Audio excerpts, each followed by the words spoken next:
Сайн байцгаана уу? Бүгд энэхүү бичлэгийг үзэж байгаа өдрийн цагийн минутын секундын мэндийг хүргэе.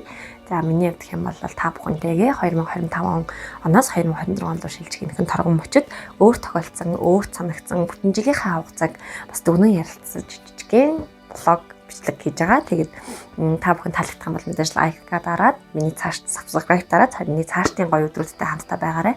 Таалагдах байгаа зүгээр алгасгад болно. Бүгдээрэнд нь баярлалаа. За одоо гэх юм бол миний хувьд гэх юм бол 2025 он үзэсгэлэнтэй 2025 он бас сургамжтай 2025 он байлаа. Тэгээд хайр дурлалын тал дээр маш их юмыг ойлгосон, маш олон зүйл дээрээс өөрийгөө хайрлах нь нэн тэргүүний асуудал юм байна. Өөрийгөө хүлээн зөвшөөрнө гэдэг нь энэ бол хамгийн том зүйл юм байна гэдгийг мэдэрсэн бүр ингэж бүр ясмахандаа тултал мэдэрсэн тийм жил байлаа. Тэгээд амжилт бүтээлээ явуулах юм бол бүр үнэхээр дурламар, хайрламар, үзэсгэлэнтэй сайхан он жилүүд байсан. Амжилт бүтээлээр бол бүр ёстой буцлаж, ундар, дийлгэрч, дэлбэлж чадсан тийм жил байлаа. Тэгээд олон сайхан шав нарыг тоогоор нь нэмлээ, ангаар нь нэмлээ, амжилттай сайхан оролцсон ангиудтай байлаа. Дээрээс нь бас өөрийнхөө хувийн бас тийм ээ Сенестер институтыг бас амжилттай сайхан удирдан зохион байгуулж авч явлаа. Энийхээ үр дүнд бид нар амжилттайгаар олон зүйлийн ард бас хамтдаа инээж өгөхөөр гарлаа. Одоо бол 12 сарын 31 болж байна. Тэгээд бид нар хамгийн аз жаргалтай мөчөө бас энэ чинь ингээд үлдэе гэж бодож байна. За миний сургамжтай зүйл 2025 онд юу байсан бэ гэхээр би урд өмнө нь ерөөсөө өөрийгөө хүндэлдэггүй байсан юм байна гэдгийг хамгийн сайн ойлгосон. Эмэгтэй хүн өөрийгөө үл тоогоод гэсэн цагаас эхлээд дэргэдэх бүх хүмүүс чамайг үл тоон гэдэг энэ бол яалтч хүний юм шиг надад санагдсан. Эмэгтэй хүн өөрийгөө хайрлаад илдэг, даруй дүлгөөхөн байх тусмаа үн цэнэн тэндээ оршдог юм байлээ. Миний хувьд юм бол би амар юм чалчаасан байхгүй. Яа гэдэг бүх юм дээр ийм акцент мангар өндөртэй. Тэгээд бүх зүйлийг амар гинөө хонгороор тэгээд ингээд ийм амар юм нисэж хүлээж авдаг байсан. Одоо харин эргээд ингээд бодохоор тэр үеийн Сена бол тухайн үед бол мундаг л байсан. Гэхдээ хитрхи гинэн, хитрхи өөрийгөө үл тоосон, хитрхи бусдыг нэгт тавьсан Сена байсан байлээ. Тэгээд тэндэж олон хүнийг ингээд л те урдж гарчгүйгээл, хойнж гарчгүйгээл, арга эртэн чөвчрийн болчих гол, ажил дээр нь чөвчрөнд болчих гол ингээд юм юмд нь оролцоод ингээд надад хамааралгүй зүйл байх хүртэл би ингээд тэрэнд нь ингээд хамаа туулаа те тэр хүн ингээд зовлонгоо хариул тэр хүний өмнөөс зовлонгийн цуг үүрэл би өстө нэр энэ хүнд нэрээ ажил олоод өгчлээ энэ хүн тэр ажлыг өстө амар 100% хийгээл тэгээ мөнгө төгрөгтэй байгаад энэ хүн ядрахгүй нэ гэл ингээд хүний өмнөөс дайчилж өөрийгөө ажиллаж амьдарсан байсан. Тэгээд одоо ингээд бодохоор би яагаад гэдэг үстэй болоо гэж амар бодогдоод байгаа байхгүй юу? Яагаад тухай зүгээр л тэр хүнийг энийгээ туулаад гарахт нь сэтгэлийн хүч өгөхгүйгээр өмнөөр нь орж юм хийж өөрөө үүрээд өөрөө бурхан болоод өөрөө ингээд шоконд ороод ингээд явсан юм болоо гэж амар бодсон. Тэгээд цаашдаа тэгж болохгүй юм байна. Хүний хувь тавиланг би өөрчилж чадахгүй юм чинь тэр хүний хувь тавилан тэргээрээ дуусна. Надтай учирсан нь би энэ хүнд сэтгэлийн дэм өгөх хэрэгтэй зүйлээр нь туслах, дэмнэх тийм үргийг гүйцэтгэх нь бол хамгийн зөв юм байна гэдгийг ойлгосон. Тэгээд хитрхи хүний төлөвгүйгээд ахаар хүн заяа ерөөсөө энэ угаасаа ингээ гүйжээд нь штэ гэдэг юм вайба ерөөсөө тавьдаггүй. Заяа ерөөсөө ч тавьдаггүй. Энэ ингээд надад туслах хэрэгтэй юм чинь, энэ надад авч өгөх хэрэгтэй юм чинь, энэ надад угаас тэтгэх хэрэгтэй юм чинь, энэ угаасаа надад хийх хэрэгтэй байхгүй юу гэдэг юм. Ерөөсөө ийм өнцгөө хүмүүс ерөөсөө тавьдаггүй. Улмал ингээл хатуураад, улмал дээрлэгээл, улмал ингээл зулгаагаал, зовлонгоо нэлцаагаал ингээл байна уу гэхээс хизээж хөөх юм энэ хүн миний өмнөөс нэр ингээд өгцөн дөө тийм чинь би нүний энэ удаа ингээд өгье доо тий энийг нэгээд өгье доо тэрийг ингээд аваад өгье доо гэдэг хүн бол бүр ястаа 1000-д 1. Үнэхээр 1000-д 1 байдгийн бэлээ. Тэр ер нь хүний өмнөөс хизээж битгий шийдвэр гарах, хизээж хүний өмнөөс ярианд нь битгий оролц, маргаанд нь битгий оролц, амьдралын хэрэгтэй хэрэггүй зүйлүүдийг битэрхий өөртөө шууд 100% нэлцааж авч байгаарэ. Би бол амар тийм байсан юм бэлээ. Одоо тех шаардлагагүй гэдгийг амар сайн ойлгосон. За тэгээд дараагийнхан зүйл нь юу вэ гэхээр би бас амар тийм хитрхи хүлцэнгүй буюу хитрхи уучлалт төрөл байсан юм бэлээ. Одоо ингээл намайг гондоочод ах хүртэл за яах вэ яах хөөрхий тэгээл тэгсэн билүү тэгэл зөвтгөл бодлыг өөртөө амар их тулгадаг байсан байгаа юм баггүй юу. Ингээд тэр хүний ингээд бүр цагаа бариагүй нь ажиллаа хийгээгүй нь тэр хүний тэгээ шоудад явсных нь хариуцлагыг би өөртөө хүлээгээл те тэнгүүтээ за яах вэ хөөх хамтнаас сэтгэл нь тийм байсан болохоор л тэгээд гисэн билгүү те тэгэл уусан билгүү те тэгэл тэрэндээ ингээд шаналал ирч чадаагүй билгүү те цаа хөөрхий цагаа буруу тооцож гараал оройтцсан билгүү тэгээд бүх зүйл дээр хитрхи бусдыг бодож хитрхи бусдын өмнөөс дуурал ингээл өмнөөс нь ингээл ялын нүрэл те ингээл зовлонгийн зүг ингээл чирээл ингээл шаардлага гоё юм билээ гэдгийг бас амар сайн бодсон. Тэг ойлгосон. Тэгээд бас хитрхи өөр бусад хүмүүсийн арга гэртээ ингээд бүр ингээд зууралдах шаардлагагүй юм байна гэдгийг амар ойлгосон. Бас итгэл даахгүй хүнийг хитрхи тойглох хэрэггүй юм гэдгийг амар ойлгож исэн. Учир нь юу вэ гэхээр одоо ингээд арга гэртээ намайг ингээд хидцэж санаар ярьдаггүй хэрнээ ирээд ингээд нөөрөн дээр ярахаараа өө манай ээж харин өөрөө чинь тэгээд манай найз өөрөө чинь ингээд манай эмээ өөрөө чинь ингээд гэл ингээд айгүй сайхан юм яриад цэцэг ургуулаад идэг. Гэтэл яг бодит байдал дээр эргээд ингээд гаргаж байгаа цаг хугацааны ирэхээр мэдж байгаа хгүй тэр чинь тухайн үед бол нэрээ намайг хийжэлсэн юм бах та ямар гоё юм бэ гэл баярлаад өнгөрч байгаа хэрнээ эргээд харангууд намайг огт тэгж яриаггүй таг эсрэгээрээ ярих ч юм уу таг эсрэгээрээ үйлдэл хийсэн байдаг. Энд бол бүр үнэхээр гомдох багтана.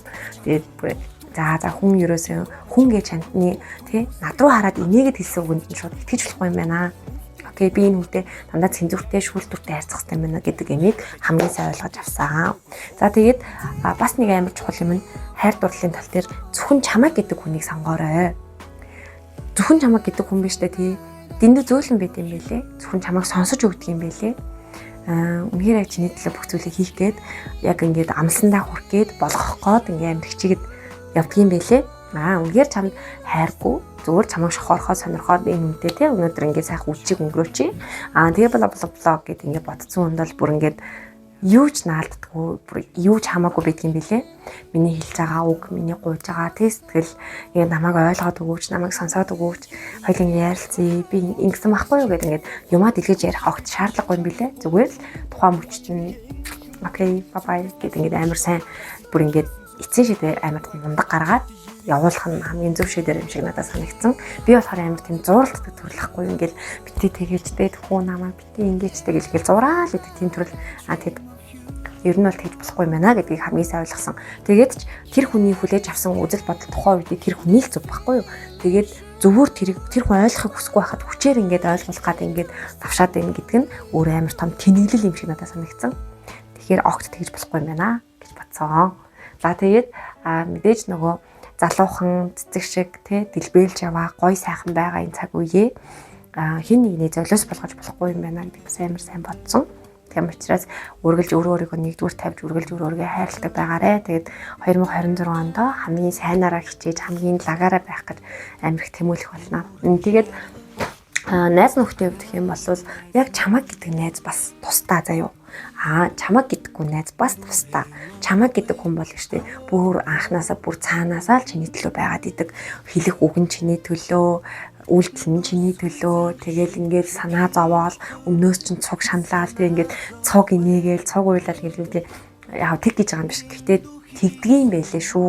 Хүн өөрөө ч мэдлгүйгээр ингээд найзын чанараа тэгж харуулад идэх юм байлээ. Тэгээд чиний төлөө биш найзууд бол шууд ийлээдэг атаархлын үгнүүдээр эхэлдэг юм байлээ. Тийм үү. Чи надад авсан юм те. Зүгээр. Тэгээ танад чинь тийм юм байл ш. За яг. Тэгээ явандаа цаг хугацаа харлаа гэж мэгээд юм бүх юм юм ялгарддаг юм байлээ. Тэгээ чиний төлөө үг санаа зовоод хэлж байгаа үг чамд хатаархад хэлж байгаа үг хоёр, чамайг салах гад хэлж байгаа үг хоёр тэнгэр газар шиг юм байлээ шүү. Тэгээ тэрийг бас сайн бодож тунгааж агаарэ. Ер нь хүний үгэнд шууд битгий итгэрээ гэж хэлье. Хамгийн чухал нь хүний үгэнд шууд итгэж болохгүй заяа. Яагаад гэвэл хүн болгон чамайг яг чам шиг мэдэхгүй байхгүй юу? Чи өөрийгөө төгс мэднэ. Чи өөртөө л тусалж чадна. Чи өөрийгөө л нэндэгнэ, тийм ээ. Тэгэхээр хизээж өөрөөр чинь чамайг мэдэхгүй тийм хүнийг одоо юу гэдгийг хүнээс юм сонсвол окей тий. Одоо миний найзыг ингээ надад ирэл муулаад байл та. Тэгвэл би шууд тийм үү, тэгс юм уу? Яа тийм бах та гэд ингэж хүлээж авахсаа илүүтэй.